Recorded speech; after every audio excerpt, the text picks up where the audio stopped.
अस्सलाम वालेकुम। मेरा नाम कदस भाई। क्रिप्टो मार्केट के जितने इन्वेस्टर हैं उन सब के जहन में एक सवाल है कि क्या बीटीसी की प्राइस जो पिछले साल में सारे क्रिप्टो मार्केट के पंडित कह रहे थे कि बीटीसी की प्राइस $1 लाख तक जाएगी, बड़े बड़े आपको on chain of chain analysis, मैं भी आपके साथ उनकी सारी रिपोर्ट जो मैं मार्केट से लर्न करता था आपके साथ शेयर कर रहा था। अब बीटीसी की प्राइस पिछले साल तो $1 लाख को टच नहीं की। सवाल यह है कि क्या बीटीसी की प्राइस इस साल भी एक लाख डॉलर को टच करेगी या नहीं। मैं आपको पिछले चंद बुलेटिन में बीटीसी की प्राइस के जो नेगेटिव असरात छोड़ने वाले फंडामेंटल चेंजेस हैं उसके बारे में आपको आगाह कर चुका हूं। कुछ जो पॉजिटिव चीजें हैं वो भी मैं आपके साथ शेयर कर सकता हूं। अगर नेगेटिव की बात करें तो मोटा मोटा मैं आपको बता देता हूं। सबसे बड़ा जो नेगेटिव इंपैक्ट है इस वक्त रशिया और यूक्रेन। दूसरा, पूरी दुनिया इस वक्त ग्लोबल रिसेशन से गुजरी है, आपको पता है। बावजूद इसके कि दुनिया कोविड से बाहर आ गई है, लेकिन कोविड के असरात से बाहर, कोविड से तो बाहर आ गई है, लेकिन उसके असरात में अभी भी दुनिया गुजरी है। अभी भी दुनिया जो है वो सप्लाई शॉक से गुजरी है, यानी प्रोडक्शन कम और डिमांड ज्यादा है। हर चीज की डिमांड ज्यादा है। तो उस वजह से पूरी दुनिया, अमीर मुल्क या गरीब मुल्क या, सारे अपने मुआशी हालात, अबतर हालात से गुजरे हैं। तो ये दो चार फैक्टर्स ऐसे हैं। फिर डॉलर की प्राइस जो है वो बढ़ रही है। फिर अमेरिका में इंटरेस्ट रेट जो जीरो हुआ करता था, अब वो एक साल में 4 बार जो है वो 0.5% जो है वो इंटरेस्ट बढ़ा लेंगे। अभी भी उन्होंने इंटरेस्ट रेट बढ़ाने हैं। तो जो इन्वेस्टर है वो फिर रिस्क ऑन एसेट से पैसा निकाल के रिस्क ऑफ एसेट्स में पैसा डालते हैं। तो ये कुछ फैक्टर्स हैं जो जिसकी वजह से आप कह सकते हैं कि शायद बीटीसी की प्राइस जो है $1 लाख तक ना जाए। लेकिन कुछ ऐसे फंडामेंटल चेंजेस हैं जो कि हमें कहते हैं कि यार बीटीसी की प्राइस जो है वो शायद $1 लाख तक जा सकती है। एक तो कल मैंने आपको बताया। दूसरा, ये प्लान बी के बारे में, अगर आप क्रिप्टो मार्केट में काफ़ी देर से हैं तो आपको इस सेलिब्रिटी का पता होगा। ये प्लान बी के कुछ ऐसे इंडिकेटर्स होते हैं जो हिस्टोरिकली बड़े गुड साबित हुए हैं, लेकिन लास्ट ईयर की इनकी प्रेडिक्शंस जो हैं, तकरीबन एक साल पहले की इनकी प्रेडिक्शन जो हैं वो बिल्कुल वैसे ही एग्जैक्टली नहीं बैठ रही हैं जैसे कि इनका एनालिसिस कहता है। अभी इन्होंने एक और एनालिसिस किया है, वो मैं आपके साथ शेयर कर देता हूँ। रिगार्डलेस के वो वैसे होता है या नहीं, इनके बकौल बीटीसी की प्राइस ने अपना जितना बॉटम देखना था वो देख लिया। इनका ये जो चार्ट आपको नजर आ रहा है, बीटीसी की जो रियलाइज प्राइस है उसके ऊपर मूविंग एवरेज जो कि इन्होंने पर्पल कलर की शो करवाई है, इनके बगौल जो बीटीसी की रियलाइज प्रॉफिट का जो मूविंग एवरेज है वो भी अपने लोएस्ट प्राइस पे है। यानी बीटीसी की जो स्ट्रॉन्ग सपोर्ट है रियलाइज प्राइस की मूविंग एवरेज उसके ऊपर है, और बकौल इनके कि बीटीसी ने जितना अपना बॉटम देखना था वो देख लिया। अब बीटीसी की प्राइस को यहां से ऊपर जाना चाहिए। कुछ फंडामेंटल चेंजेस ऐसे हैं, ये मैं देख रहा था कि जो गोल्डन क्रॉस है, गोल्डन क्रॉस के दो फेज होते हैं, सॉरी डेथ क्रॉस और गोल्डन क्रॉस। अगर आपको नहीं पता तो मैं आपको मुख्तसर बता देता हूं। जब कभी भी 50 की मूविंग एवरेज लाइन 200 की मूविंग एवरेज लाइन से ऊपर होती है, जैसे कि यहां पे आपको नजर आ रहा है, ये ग्रीन लाइन जो है वो 50 की मूविंग ऊपर होती है, इसको आप गोल्डन क्रॉस बोलते हैं। ये देखें, यहां पे 50 की मूविंग एवरेज लाइन ने 200 की मूविंग एवरेज लाइन को क्रॉस किया, इसको गोल्डन क्रॉस बोलते हैं। उसके बाद मार्केट जो है वो पंप होती है। ये एक टेक्निकल इंडिकेटर है। इसी तरह जब कभी 200 की मूविंग एवरेज लाइन 50 की मूविंग एवरेज लाइन को ब्रेक करके ऊपर जाती है, क्रॉस करती है, तो इसको डेथ क्रॉस बोलते हैं। अब इस डेथ क्रॉस और गोल्डन क्रॉस के प्री फेस भी होता है और प्रो फेस भी होता है।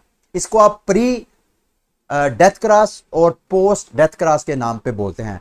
तो मार्केट जो है वो प्री डेथ क्रॉस से पहले भी क्रैश करती है और पोस्ट डेथ क्रॉस के बाद भी क्रैश करती है। यहां पे आपको नजर आ रहा है बीटीसी ने जब अपना ऑल टाइम हाई बनाया उसके बाद 50 की मूविंग एवरेज नीचे आना शुरू हो गई, यानी आप इसको कह सकते हैं कि प्री डेथ क्रॉस यहां से बनना शुरू हो गया। जैसे यहां पे डेथ क्रॉस जो है एस्टेब्लिश हुआ, मुझे ये पेंट पकड़ने दे, ये देखिए यहां पे डेथ क्रॉस बना, उसके बाद जो पीरियड स्टार्ट हो गया वो हो गया पोस्ट डेथ क्रॉस। उसके बाद बीटीसी की प्राइस जो है वो नीचे। अब हिस्टोरिकली अगर देखा जाए, आप खुद चार्ट पे देख सकते हैं, ये दो इंडिकेटर्स लगा के 50 का 200 का मूविंग एवरेज लगा के, सिंपल मूविंग एवरेज। आप हिस्टोरिकली जब विजिट करेंगे तो आप देखेंगे कि हमेशा जब भी डेथ क्रॉस बनता है तो जो जितना पीछे pre death cross market crash करती है, फॉर एग्जांपल अगर 50% क्रैश करती है, तो पोस्ट डेथ क्रॉस के बाद भी बीटीसी की प्राइस ऑलमोस्ट उतना ही डंप करती है। सिर्फ पिछले साल ऐसा हुआ 2021 में मई जून जुलाई में जब मार्केट क्रैश की, उस वक्त ऐसा हुआ कि पोस्ट डेथ क्रॉस के बाद मार्केट थोड़ी देर तो क्रैश हुई, लेकिन उसके बाद मार्केट ने तकरीबन 150 गुना उसकी प्राइस पंप की। तो अभी अगर देखा जाए, अभी का सिनेरियो यह है कि पोस्ट डेथ क्रॉस में बीटीसी की प्राइस बहरहाल बहुत ज्यादा क्रैश तो नहीं की है, लेकिन बल्कि आप यूं कह लें यहां से डेथ क्रॉस के बाद क्रैश हुई है, लेकिन उसने 28,000 की प्राइस को अपना एक स्ट्रॉन्ग सपोर्ट बनाया हुआ है और यहां से जितना उसने क्रैश करना था कर लिया। अब एक और चीज मैं एक और इंडिकेटर आपको बता देता हूं, ये 200 का वीकली मूविंग एवरेज है। ये भी एक बड़ी स्ट्रॉन्ग सपोर्ट है बीटीसी को। कहा जाता है कि यहां से बीटीसी की प्राइस जब कभी भी हिस्ट्री में इस प्राइस को टच करती है, इस लाइन को टच करती है, उसके बाद फिर प्राइस जो है मजीद नीचे जाने की बजाय फिर आहिस्ता आहिस्ता ऊपर जाना शुरू हो जाती है। अभी तक बीटीसी की प्राइस ने इस लाइन को टच नहीं किया, और अगर बीटीसी की प्राइस $22,000 तक जाती है तो फिर शायद इस लाइन को बीटीसी प्राइस टच करेगी। और रियलाइज प्राइस जो है बीटीसी की, वो मैं ऑलरेडी आपको बता चुका हूं कि रियलाइज प्राइस को आप आसान अल्फाज में समझ लें कि बीटीसी की सरकारी प्राइस और जो दूसरी प्राइस है जो हमारा मार्केट रेट है वो डिफरेंट होता है। तो बीटीसी की रियलाइज प्राइस वो $24,000 के करीब है।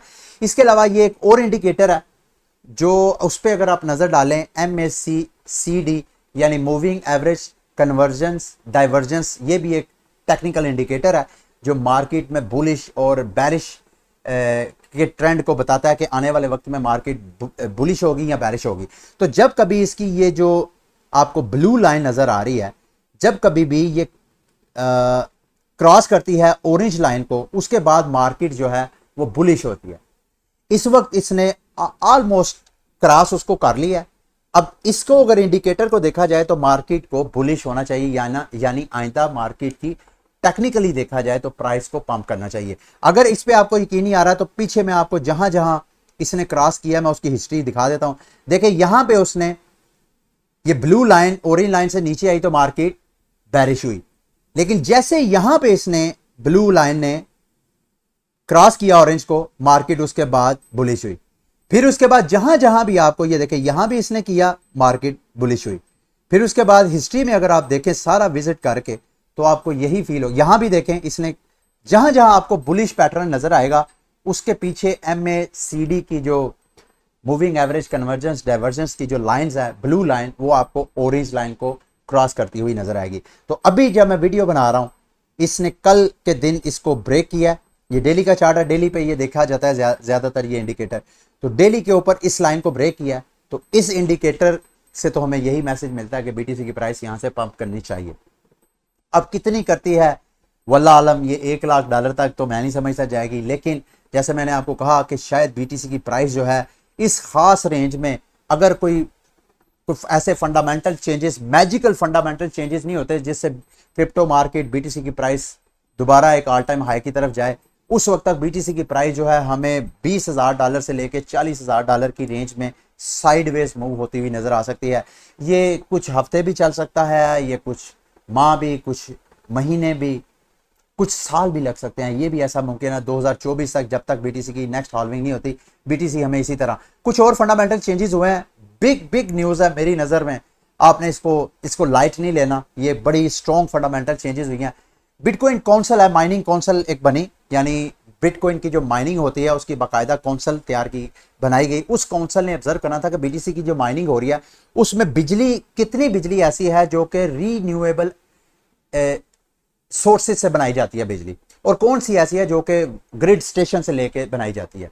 अभी उनकी हालिया रिपोर्ट आई है जो कि बड़ी, मैं समझता हूं, पॉजिटिव इंपैक्ट रख सकती है बीटीसी की प्राइस के ऊपर।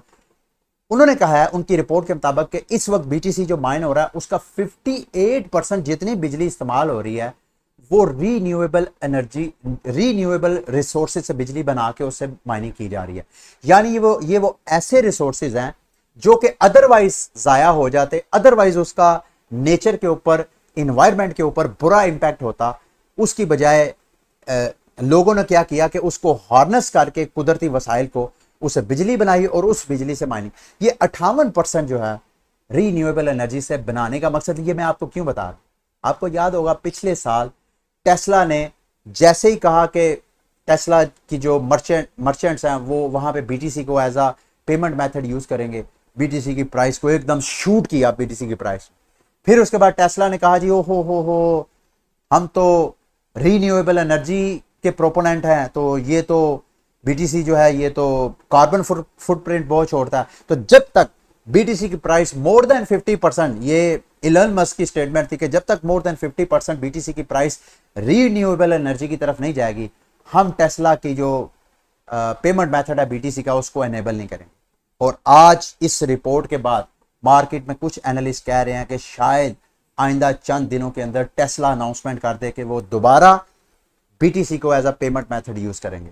तो अगर वो ऐसा अनाउंसमेंट होती है तो मेरी नज़र में ये बीटीसी की प्राइस के लिए, क्रिप्टो मार्केट के लिए बड़ी बुलिश न्यूज़ हो सकती है। अच्छा जी, टेरा लूना की जो होल्डर्स हैं उनके लिए एक तरह की साया ऑफ रिलीफ, उनको थोड़े उनको ठंडी हवा का झोंका। उन डू क्वान ने जो प्रपोजल पेश की थी 1623 नाम की, वो प्रपोजल फिलहाल ऐसे लग रहा है कि वो अप्रूव, 4 दिन अभी भी बाकी हैं वोटिंग के। 62% ने ऑलरेडी 63% ने ऑलरेडी वोट कास्ट कर दी है। जो वीटो पावर है 33%, उसमें भी 16% ने वोट जो है वो वीटो दिया है। और अभी मैं देख रहा था कुछ बड़े बड़े ऐसे हैं जिन्होंने अभी वोट कास्ट किए ही नहीं है। हैश नाम का वैलिडेटर है, उसके पास 3.63% है। इस तरह मैं एक देख रहा था ओरियन ने किधर दिया, ओरियन के पास 8% वीटो पावर थी। हाँ, ओरियन ने अब्सटेन किया, उसने वोट ना यस में दिया ना वीटो किया। इसके पास ऑलमोस्ट 9% वोटिंग पावर थी, इसने वोट ही नहीं दिया, ना उसने यस इस प्रपोजल में यस का है ना उसको वीटो किया। अभी भी ये जो कुछ हैं वैलिडेटर जिनके पास अच्छी खासी पावर है, तकरीबन मेरे ख्याल 16 के करीब पेजेस हैं, इनके पास वोटिंग पावर है, अभी इन्होंने अपना वोट कास्ट नहीं किया। अब ये वोट कास्ट यस की तरफ करेंगे तो ओबियसली ये प्रपोजल जो है उसको और ज़्यादा सपोर्ट मिल जाएगी। अगर ये वीटो की तरफ जाते हैं तो ये अच्छा खासा थ्रेट हो सकता है। अच्छा, एक और टेरा के हवाले से एक और ब्लॉकचेन है बिल्कुल ऐसे ही जैसे टेरा थी।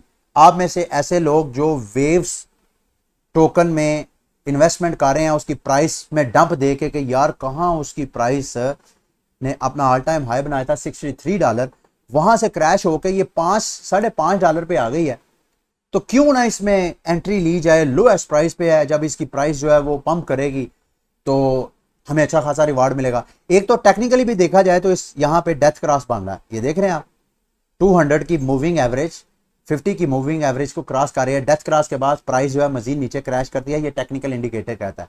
लेकिन टेक्निकल इंडिकेटर अब यहाँ पे कुछ नहीं करेगा, जो इसके अंदर फंडामेंटल चेंजेस हो रहे हैं वो मैंने आपको बताना है। सिर्फ मोटा मोटा आपको बता दूं, वेव भी टेरा की तरह एक लेयर 1 ब्लॉकचेन है, इथेरियम किलर जिसको कहा जाता है। लेकिन वेव का भी जो ब्लॉकचेन मॉडल है same to same Terra ecosystem की तरह है। जैसे टेरा में उसकी ब्लॉकचेन के सक्सेस के पीछे उनका एल्गोरिथमिक स्टेबल कॉइन था यूएसटी, इसी तरह वेव्स की सक्सेस के पीछे भी इनका एक स्टेबल कॉइन है यूएसडीएन के नाम पे। ये मैं आपको बताता हूं, ये देखें यूएसडीएन, इस वक्त वो भी $1 पैच से नीचे क्रैश हुआ है, 0.97 पे वो ट्रेड हो रहा है। अब ये देखा जाए तो $1 से बहुत नीचे नहीं है टेक्निकली देखा जाए, लेकिन मजीद अगर इसको थोड़ा सा आप रिसर्च करें तो आपको पता चलेगा बिल्कुल वैसे ही जैसे टेरा की $1 यूएसडी की डिमांड पूरी करने के लिए पीछे से लूना बर्न किया जाता था, इसी तरह इनका जो यूएसडीएन है इसकी डिमांड पूरी करने के लिए वेव टोकन बर्न किए जाते हैं। अब इसका मतलब यह है कि अगर यूएसडीएन 835 मिलियन इसका मार्केट कैप है, दूसरे लफ्जों में 835 मिलियन टोकन मार्केट में फेंके हुए हैं। अब इसके पीछे जो मैकेनिज्म है यानी वेव टोकन का जो मार्केट कैप है वो इससे ज्यादा होना चाहिए। इससे ज्यादा होगा तो जाहिर बात है आज ये सारे यूएसडीएन वाले मार्केट में सेल करते हैं, तो ये वेव्स वालों के पास अगर 835 मिलियन का सरमाया होगा तो इन सबको पैसे देंगे ना। लेकिन जब आप जाके कोइन मार्केट कैप में उसका मार्केट कैप देखते हैं तो उसका मार्केट कैप तो 600 मिलियन है। इसका मतलब है कि वो जो 800 समथिंग मिलियन है, 835 मिलियन में से 600 मिलियन तो वो दे सकते हैं, बाकी 235 मिलियन कहाँ से लाएंगे? तो ये इंतहाई ख़तरनाक ब्लॉकचेन टोकन है। इसमें अगर आपने इन्वेस्टमेंट करनी है तो इसका हाल भी मुझे ऐसे ही लग रहा है जैसे कि टेरा का होने वाला है अनकरीब। शायद इसकी वजह से बीटीसी मार्केट, अगर अभी तो खैर इतना ज़्यादा डीप एज नहीं हुआ, लेकिन मार्केट में इस हवाले से फंड है।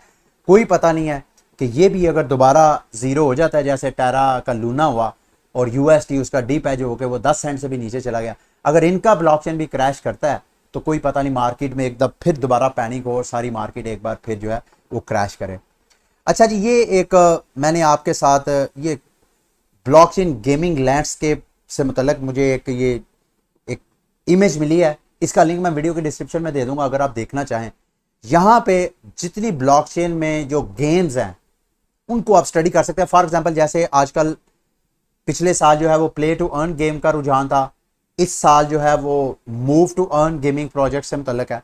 और अगर आपने स्टेप इन में समझते हैं कि आप लेट हो गए हैं तो मूव टू अर्न की तरह के जो दीगर ब्लॉकचेन्स हैं, टोकन्स हैं, गेमिंग टोकन्स हैं, उन पे आप अगर उनको स्टडी करके उसमें इन्वेस्टमेंट करना चाहें तो ये move to earn step in के साथ साथ ये जिनो पेट्स के नाम पे है, स्टेप ऐप के नाम से है, रन टुगेदर है, ये वो टोकन्स हैं जिनको आप स्टडी कर सकते हैं। उनमें से जो आपको अच्छा लगे, आपको लगे कि यार इनकी टीम अच्छी है, इनके फंडामेंटल स्ट्रॉन्ग है, तो आप वहाँ पे इन्वेस्टमेंट कर सकते हैं। इसी तरह अगर आप ये जो क्रिएचर बैटल नाम के टोकन है जैसे कि ऑक्सी इन्फिनिटी है, सिर्फ ऑक्सी इन्फिनिटी नहीं है, इसके अलावा इथरमोन, स्टारमोन, बीस गार्डन, ये इस तरह के और टोकन्स हैं।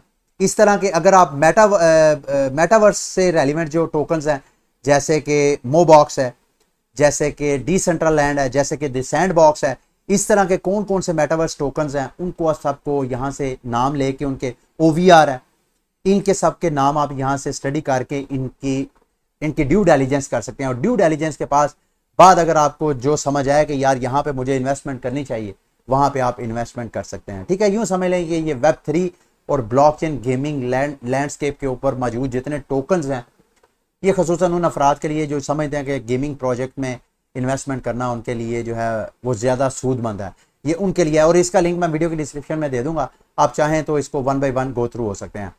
लास्ट में जी ये मैंने एक आपके साथ न्यूज़ शेयर करनी है और आज के बुलेटिन को एंड करूंगा। अब ये न्यूज़ पढ़ें ज़रा और हमारे मुल्क की हालात देखें।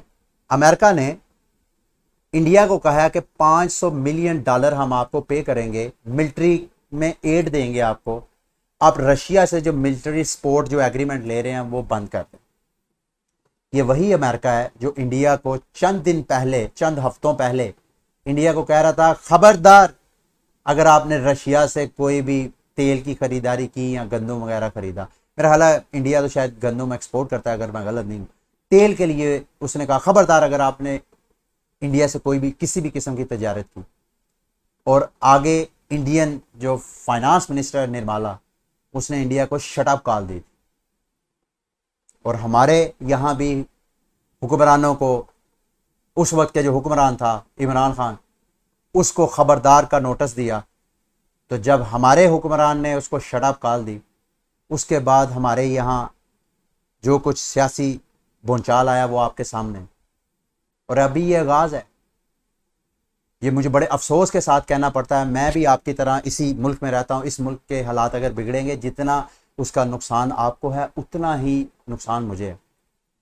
ये मीर सादिक, मीर जाफ़र ये हैं या नहीं, मैं किसी को कोई हुब्बुल वतनी या इसका सर्टिफिकेट नहीं देता, लेकिन उस वक्त अगर सारे खान को ना देखते, मुल्क के वज़ीर आज़म को देखते, वो कोई भी होता, आज अगर शहबाज शरीफ आज अगर कोई फ़ैसला ले कि हमने इस मुल्क की आवाम के फ़ैसले उसके मफादात को देखते हुए हमने अमेरिका के साथ दोस्ती करनी है, हमने गुलामी नहीं करनी है, हमने ये नहीं देखना हम वेंटिलेटर पे हैं, हम मकरूज़ हैं, तो हम आज शहबाज शरीफ करे तो इमरान खान को शहबाज शरीफ को भी सपोर्ट करना चाहिए।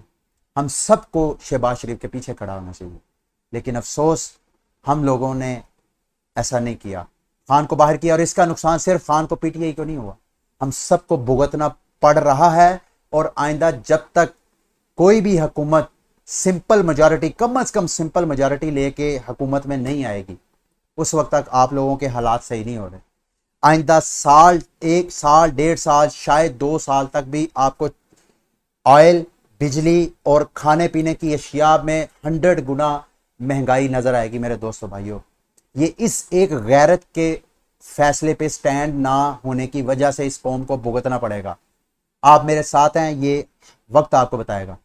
ये जब हालात बिगड़े नहीं थे, मैंने उस वक्त आपको बताया था कि मैं कोई नजूमी नहीं हूं, लेकिन जितना मैं मेरी नज़र जितनी मेरी सूझबूझ है महदूद से, मैंने आपको बताया था कि हमारे पाकिस्तानी रुपया इस गैर यकीनी सूरत हाल में जहां हम आइनी सियासी मुआशी बहरान का शिकार हो रहे हैं, हमारा पैसा $250 तक जाएगा। उस वक्त कई लोगों ने आके मुझे बुरा भला भी कहा। जब मैंने ये बात की थी उस वक्त मेरा ख्याल है 170 के करीब था डॉलर, अगर मैं गलत नहीं हूँ। आज $200 पे पहुंचा हुआ है। और खुदा न खास्ता अगर हमारे हुक्मरानों, हमारी इशराफिया ने होश के नाखून ना ले तो हमारा पैसा यहाँ से मजीद नीचे गिर सकता है। हमारा पैसा मजीद नीचे गिरेगा तो आम शख्स के ऊपर बोझ पड़ेगा उसका। अब एक और चीज मैं सिर्फ आपको दिखाना चाहता हूं।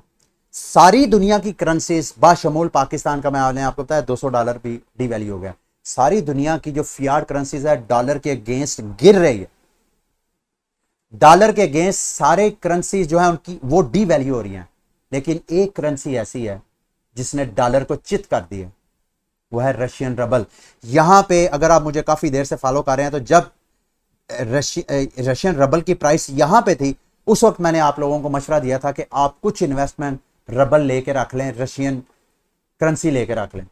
आज जिस बंदे ने लिया होगा उसको कम से कम ये मैं ऑलमोस्ट 150%, 160% उसकी इन्वेस्टमेंट में पंप आया। 160 गुना उसको मुनाफा हुआ होगा, परसेंट उसको प्रॉफिट हुआ होगा। अब सवाल यह है कि सारी दुनिया की करेंसीज डंप हो रही है, रशिया ने इस पे अटैक किया, रशिया पे मुख्तलिफ किस्म के बैन लग रहे हैं। रशियन रबल क्यों डॉलर को चित कर रहा है? उसकी वजह यह है कि रशिया पूरी दुनिया रशिया के ऊपर डिपेंडेड है। रशिया दुनिया को एक्सपोर्ट करता है, ऑयल जो ज़रूरी अजनास है वो एक्सपोर्ट करता है। और आपको पता है अब वो क्या कह रहा है? अब वो ये कह रहा है कि जिस बंदे ने भी मेरे से तेल खरीदना है, जिस मुल्क ने भी खरीदना है, तेल गंदम जो कुछ भी मेरे से खरीदना है, मुझे रबल में पेमेंट करें, मेरी मुकामी करेंसी में करें, मैंने डॉलर्स में पेमेंट नहीं लेनी है। तो ये जो रबल की प्राइस आपको पंप होती नजर आ रही है, ये वो डिमांड है जो रशिया ने खुद क्रिएट की है और अपने पैसे को स्टैंड, इस मुश्किल हालात में भी उसका पैसा गिरने की बजाय वो दोबारा अमेरिकी जो ग्लोबल करेंसी है उसको भी वो चित कर रहा। ये वो कह रहा। मैं ये नहीं कहता कि रशिया ने जो एक्ट किया यूक्रेन पे वो सही है, वो सही गलत करना वो तारीख दानों का काम है, वो जो डिप्लोमेट्स हैं उनका काम है। मैं सिर्फ आपको जो हकीकतें हैं वो बता रहा हूं। सऊदी अरब क्या चाहता है? क्या सऊदी अरब आज ये फैसला ले सकता है कि वो कहे कि सारी दुनिया को हम ऑयल एक्सपोर्ट करते हैं, भाई हमें सऊदी रियाल में पेमेंट करें? अगर सऊदी रियाल में पेमेंट करेगा तो सऊदी रियाल की इमेजिन करें प्राइस कहां तक जाएगी। लेकिन आपको पता है वो ऐसा फैसला नहीं करेगा। क्यों? क्योंकि उसने आज अगर पेट्रो डॉलर और यूरो डॉलर्स के फ्रेमवर्क से उसने बाहर निकालने का अपने आप को इरादा किया तो हाउस ऑफ सऊद जो है वो आइंदा चंद हफ्तों के अंदर अंदर ही फ्लिप हो जाएगा। उनका इतनी पेनिट्रेशन है। तो यही हालात, हम गुलाम कहने को आपको सऊदी अरब आजाद मुल्क नजर आएगा, वो आजाद मुल्क है लेकिन उनकी खारजा पॉलिसी आजाद नहीं है। हम कहने को आजाद हैं लेकिन हमारी खारजा पॉलिसी आजाद नहीं है। हमारी खारजा पॉलिसी हमारे हुक्मरान वो नहीं बनाते जो हमारी आवाम के लिए फायदेमंद है। हमारे हुक्मरान हमारी खारजा पॉलिसी ऐसी मुरतब कर रहे हैं या आइंदा करेंगे, ये जो हुक्मरान आए हैं वो वाली करेंगे जो कि फॉरेन पावर्स को सूट करती हैं। ये था आज का बुलेटिन। उम्मीद करता हूं कि आज का बुलेटिन भी आपके लिए इंफॉर्मेटिव रहा होगा। अगली वीडियो तक के लिए मुझे इजाज़त। अल्लाह हाफिज़।